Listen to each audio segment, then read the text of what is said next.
마켓무버입니다. 최근 뉴욕 증시에서 약 1년 만에 5배 가까이 오르면서 투자자들의 관심이 집중되는 종목이 있습니다. 바로 AI 소프트웨어 기업인 팔란티어 테크놀로지에 있는데요. 4분기 실적 서프라이즈 소식도 나오면서 최근에 주가 사상 최고가 행진을 나타내고 있습니다. 지난 4분기 실적 살펴보시면요. 매출액이 8억 2,800만 달러 기록하면서 전년 동기 대비 36%나 증가를 했습니다. 시작의 월가에서 미국의 월가의 애널리스트들의 전망치가 7억 달러 수준이었기 때문에 훌쩍 뛰어넘었고요. 주당 순이익 EPS의 경우에도 14센트 기록하면서 전문가들의 예상치 11센트를 크게 상회했습니다. 팔런티어의 경우에는 내년도 실적 가이던스 역시 컨센서스를 상회하게 됐는데요. 1분기 매출액이 8억 5,800만 달러에서 6,200만 달러 수준이 될 것으로 예상을 하면서 시장이 예상했던 컨센서스의 하단이었던 7억 9,900만 달러를 상회했고요. 1년간 매출액 향후 1년간으로도 37억 4천만 달러에서 6천만 달러 예상하면서 시장이 예상했던 수치를 크게 상회했습니다. 이 팔란티어의 경우에는 숫자가 찍히는 AI 기업으로 주목을 받고 있는 상황이고요. 향후 사업의 확장성도 크다는 평가 받아가고 있습니다. 알렉스 카프 CEO는 회사의 실적 성장이 AI 덕분이었다라고 강조를 했고요. 우리가 초기에 가졌던 대규모 언어 모델의 상용화에 관한 통찰력이 이론에서 현실로 발전했다라는 코멘트를 남기기도 했습니다. 최근에 미국에서 증권가에서도 목표 주가 상향 움직임 나타나고 있는데요. 지금 팔란티어에 대해서 뱅크 오브 아메리카가 목표 주가를 기존의 75달러에서 90달러까지 높여 잡은 바 있습니다. 최근에 거래되고 있는 주가는 이미 100달러를 육박하고 있는 상황입니다. 미국 정부와 상업용 매출 모두 지속적인 강력한 모멘텀에 힘입어서 연중 호조를 보일 것이라는 전망을 내놓고 있고요. 앞으로도 추가 상향 가능성이 열려 있다라는 평가 나타나고 있습니다. 이렇게 팔란티어와 같이 AI 소프트웨어 기업들 이미 대세 섹터로 올라온 지 오래입니다. 하드웨어에서 소프트웨어로 중심축이 이동했다라는 이야기 많이 들어보셨을 텐데요. 국내 증시에서도 마찬가지입니다. 숫자가 나타나고 있는 실적이 좋은 AI 소프트웨어 관련주들 주가 측면에서도 좋은 흐름 나타내고 있습니다. 더존 비즈온이 대장주격으로 움직이고 있는데요. ERP 솔루션을 중심으로 다양한 소프트웨어와 AI 서비스를 제공하고 있는 기업입니다. 한글과 컴퓨터의 경우에도 진행 중인 AI 클라우드 사업이 매출 인식이 가능한 구간이다라는 평가 받아가고 있습니다.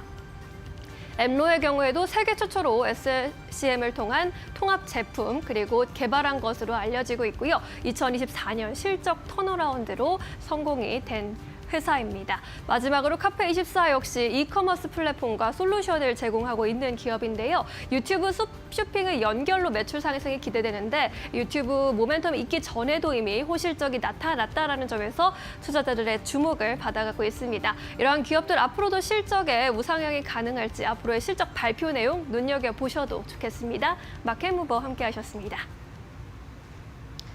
네, 이어서 오늘 시장에서 주목해볼 만한 기업들 하나하나 살펴보도록 하겠습니다. 먼저 첫 번째로는 박근호 이사님께서 가지고 오신 통신주 만나볼 텐데 AI가 다 잘 가는데 SK텔레콤을 가지고 오셨어요.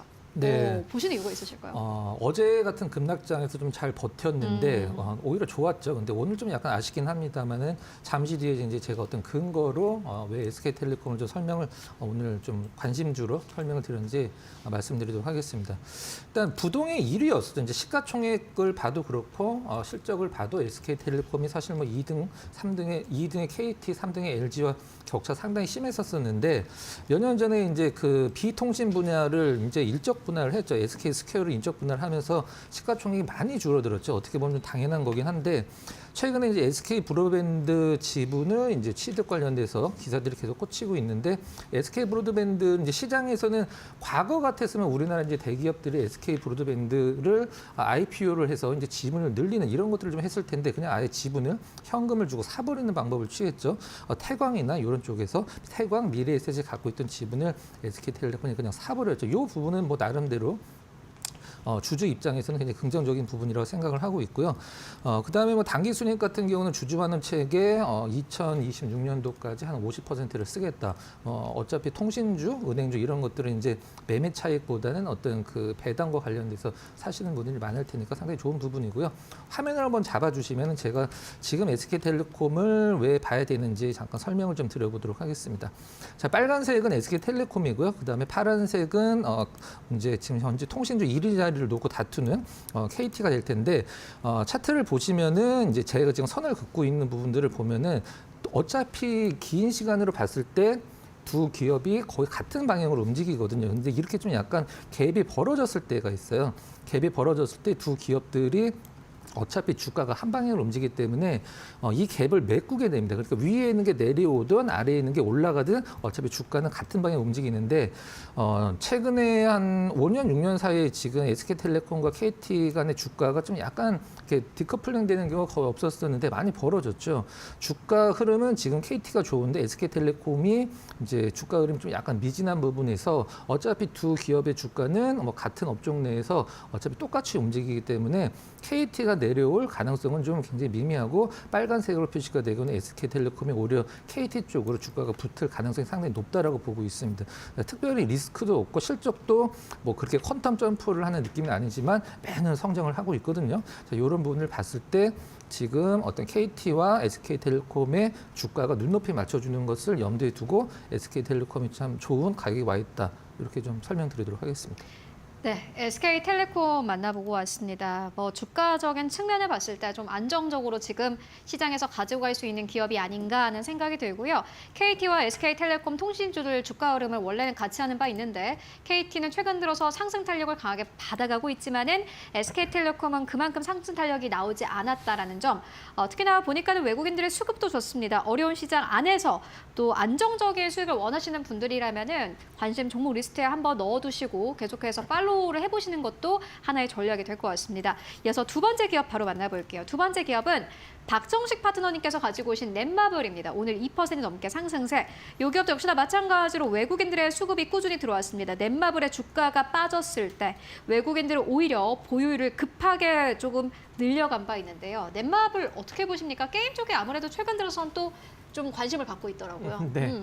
일단 뭐 넷마블 같은 경우에는 첫 번째로 저평가입니다. 자본 총계 이하로 시가총액이 지금 빠져 있는 상황이고, 두 번째로는 작년에 대규모 흑자 전환을 이뤘습니다. 그럼에도 불구하고 이격을 발생시키며 지금 현재 어느 정도 이제 이격도를 발생시키면서 주가가 좀 많이 내려왔기 때문에 이제 기술적인 반등력이 좀 일정 부분 나올 수 있는 매수 타점 자리가 되지 않을까 그렇게 생각을 하고 있고.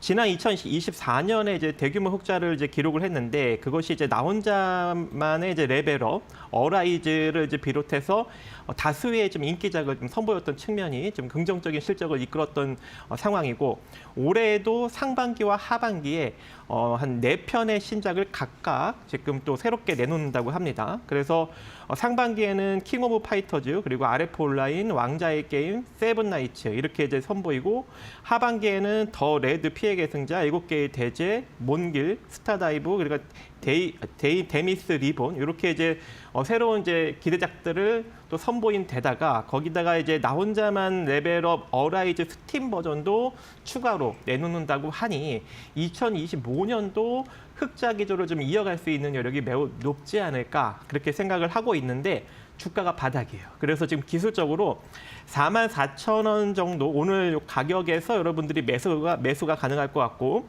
이 상태로 이제 최소한의 반등력은 48,000원. 그러니까 한마디로 지금 주가 대비 10% 정도는 충분히 단기적인 수익을 챙겨갈 수 있을 것으로 일단 판단이 됩니다. 그래서 1차적으로 여기까지 한번 보시고 나서 일단 매도를 한 다음에 다시 재차 눌렸을 때 45,000원 구간을 이탈시키지 않는다면 그때 재매수를 통해서 추가적인 상승력을 기대해 보는 것도 괜찮지 않을까 생각을 해봅니다. 주가가 꽤 많이 내렸어요. 네. 차트 보고 깜짝 놀랐습니다. 네. 이런 기업을 또 가지고 오셨네요. 사실 박서시 파트너님께서 이야기 안 하셨으면 모르고 그냥 넘어갔을 것 같은데 넷마블 오늘 2% 넘게 상승 흐름이 나오고 있습니다만은 최근 들어서 주가는 좀 많이 내렸습니다. 44,000원대까지 최근에 5만 원대까지 올라갔던 주가가 1월 달만 하더라도 5만 3천 원대였네요. 5만 원 에서 52,000원대에서 계속 움직이다가 최근 들어서 좀 주가가 급하게 빠졌고 43,000원대까지 어제 빠졌다가 오늘 다시 한번 44,000원대까지 반등 나오는데 외국인들의 수급이 연이어서 들어오고 있고 말씀처럼 또 신장에 대한 기대감 네. 나 혼자만 레벨업도 역시나 그쵸. 마찬가지로 네. 관련해서 또 IP 기대감 나오고 있습니다. 함께 넷마블 여러분들 체크해 보시면 좋을 것 같고요. 오늘 두 분에서 가지고 오신 기업들 다 좋네요. 세 번째 기업 YG원입니다. 오늘 4% 넘게 상승세 가지고 가고 있는데 이 기업은 코스닥 412위의 기업, 시가총액 1,700억 원대의 스몰캡 기업입니다. 어떠한 기업입니까? YG원 한 13년 전, 14년 전에 우리나라 최고 스타즈 중에 하나였었는데 그때 한 1년 동안 주가가 10배가 나면서 시장에 관심을 많이 받았죠. 그럴 만한 자격도 있는 기업이고요. YG원이 지금 현재 시장에서 많이 좀 잊혀져 있는데 어떤 기업인지 잠깐 간단히 설명드리면 절삭 공구를 만드는 기업이죠. 우리나라에서는 뭐 거의 원탑이고 세계적으로도 거의 탑 티어에 속하는 기업인데 이 기업이 왜 과거에 그다음에 좀 유명했냐면 워렌 버핏이 우리나라에 왔을 때 그 대구텍이라는 기업을 방문을 했고 실질적으로 지분도 있죠. 근데 이 워렌 버핏이 운영하는 버크셔 해서웨이 자회사가 있는데 IMC가 이 YG원에 지분이 있죠. 거의 2대 주주, 3대 주주 정도 되는 걸로 좀 알고 있는데 그럼 YG원이 왜 이렇게 주가가 좀 많이 내려갔고 시장의 관심에서 멀어졌나? 저도 그 부분은 사실 좀 의아하긴 합니다. 오늘 좀 약간 관심을 받기는 하고 있습니다만 특별한 어떤 뭐 기사나 오피셜로 나온 그런 재료는 없다라고 생각이 들고요. 어떤 기업이 적자에서 흑자로 턴어라운드 해서 주가가 같이 올라간다라고 하면 사실 주식하는 게 그렇게 어렵다라고 생각하진 않습니다. 근데 YG원처럼 YG원이 이제 코로나 때 적자를 좀 기록을 하다가 계속적으로 지금 흑자 턴을 해서 실적이 굉장히 무난하게 잘 나오고 있거든요. 지금 주가가 13년 정도 전 주가인데 그때랑 실적을 비교하는 거 의미가 없을 정도로 실적이 상당히 좀 많이 회복이 됐습니다. 그다음에 고환율 쪽에서 상당히 좀 약간 의미가 있을 정도의 수출 비중이 높은 기업인데 고환율 쪽에서 이제 어떤 고환율 관련주 이렇게 했을 때 YG원은 거의 시장에서 뭐 얘기가 안 되는 걸 좀 많이 볼 수 있습니다. 제가 봤을 때는 지금 YG원이 특별한 리스크도 없고 그다음에 이 정도 실적을 유지해 준다라고 하면은 약간 부채는 약간 좀 있긴 합니다만은 시가총액 1,700억대에 머물러 있을 만한 실적과 기업 내용은 아니거든요. 그래서 YG원이 좀 거래량이 좀 많이 늘어나고 시장에서 관심을 받기 전에 좀 약간 현명한 투자자분들은 조금씩 좀 약간 그 분할 매수 기법으로 좀 모아가기 딱 좋은 가격대가 아닌가라는 생각을 합니다. YG원도 일단 좀 시장에서 관심 있게 보시기 바랍니다. YG원 13년 전에 네. 핫했던 기업. 네. 13년 전에 약간의 좀 주식의 경력을 알 수 있는 네. 대목이었는데 그런 것 같아요. 약간 90년대 인기가요를 아직도 듣고 있는 그런 약간 느낌이긴 네. 한데 YG원 말씀처럼 사실 실적도 좋고 네. 환율에 대한 좀 기대감을 가지고 갈 수 있습니다. 올라가기 전에 거래량 실리기 전에 계속해서 보면 좋겠다라는 의견 전해주셨는데요. 역시나 마찬가지로 사실 이러한 코너가 아니면 듣기 힘들었을 기업일 것 같은데 여러분들 함께 관심 종목의 리스트에 넣어두시고 계속해서 팔로우 해보시면 좋을 것 같습니다. 이어서 마지막 기업 만나볼게요. ISC입니다. 이번에는 박준식 파트너님께서 가지고 왔는데 이 기업은 참 오늘은 강보합권 6만 원대 회복을 했습니다. 그런데 어제 주가가 좀 빠졌을 때 보니까는 외국인들이 오히려 좀 크게 담았습니다.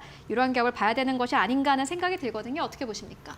네, 지난 이제 12월 달에 제가 5만 5천 원대 여러 번 언급을 드렸던 종목인데 이제 우리 목표가인 7만 4천 원, 8만 원 구간까지 충분히 터치하고 지금 다시 내려왔습니다. 그래서 이제 재매수 구간이 되지 않을까 그렇게 생각을 하고 있고 일단 ISC 같은 경우에는 반도체 테스트 소켓을 만들고 있고 이제 실리콘 러버 소켓을 만드는 것으로 일단 유명하죠. 그렇기 때문에 이 반도체의 어떤 그런 성장력에 같이 이제 발맞춰서 같이 이제 성장을 하고 있는 그런 기업인데 현재 이제 실적을 보시면은 지난 2023년에 크게 꺾였다가 다시금 2024년에 큰 폭으로 다시 증가 추세에 놓여져 있는 상황이고 올해는 더욱더 증가될 수 있는 여력이 존재하는 데다가 이번에 이제 국가전략기술과제에 선정이 되면서 이제 본격적으로 이제 정부 지원금까지 받게 되고 거기다가 HBM 및 글라스 기판, 유리 기판 쪽에 이 소켓을 조만간 이제 상용화를 이제 시작을 하고 생산을 하게 되죠. 그렇게 된다면은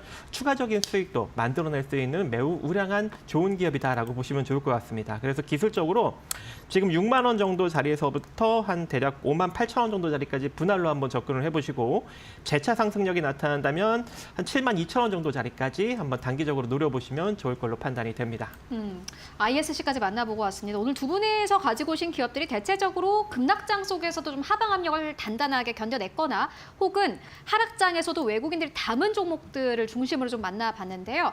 이러한 기업들을 사실 만날 수 있었던 것은 어제 같은 또 급락장에 나와서이기 때문이지 않을까 하는 생각도 듭니다. 오늘 만나봤던 4가지 기업들 함께 참고해 보시면 좋을 것 같습니다. 지금까지 두 분과 함께 이야기 나눠봤습니다. 말씀 고맙습니다.